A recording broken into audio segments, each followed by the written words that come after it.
right here is one of my favorite times of the year.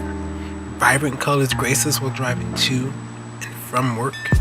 The sun gives off warmer shades, and the slight chill in the air reminds us that whatever we're going through is nothing but a season. As the seasons change, so do we. Sup guys, two guys, Teach Industrial Design here. Today, we're going to discuss prototyping.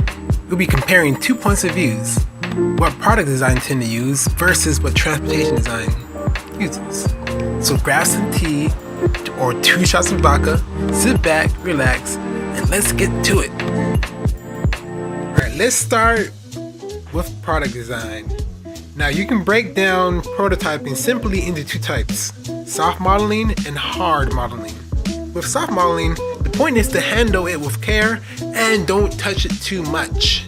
Too much playing around with this kind of model will cause it to break. It's purely for the sake of visuals. The materials used in these type of models are XPS modeling foam, also known as blue extruded polystyrene. You also can use foam boards, cardboard, paper, and last but not least, clay.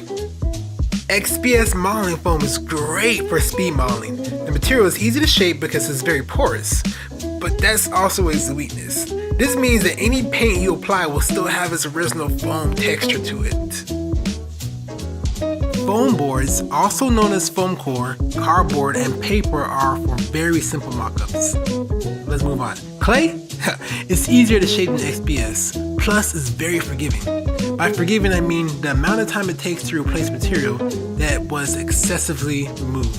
You can get pretty detailed with this, primering, painting, and clear coating it to even have it transform into a semi-hard model.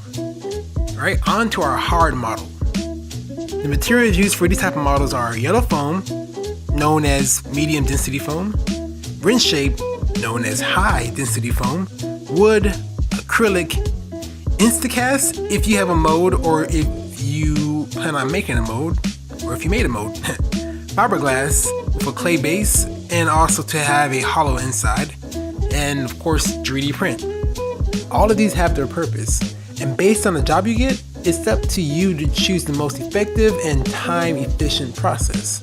Only go the fiberglass route if you absolutely need functioning internals such as motherboard, speaker, and etc. to be inserted inside the shell. This process is one that I personally hate. Instead of doing this, play it smart and just mock up a model real quick in 3D and print it. Seriously, 3D printing is making most of these techniques obsolete. Just being honest. Now for the ones that require more surface area. Transportation design. The kings and queens of surfacing.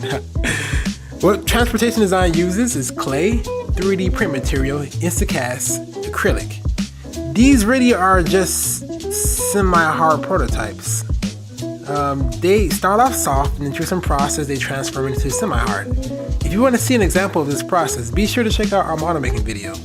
These models tend to be a mixture of materials and they aren't just limited to this list either. I'll stress again that it's very important to know exactly what your client wants, and based off that information, choose your weapons of choice. Try not to explain the process too much unless the client asks, because most really don't care. All they really want for you to do is materialize their vision from thin air as fast as possible. If you follow this method, you'll come off as more professional and you'll be more likely to get repeated clients and recommendations. Are there any materials that I haven't mentioned that you enjoy using?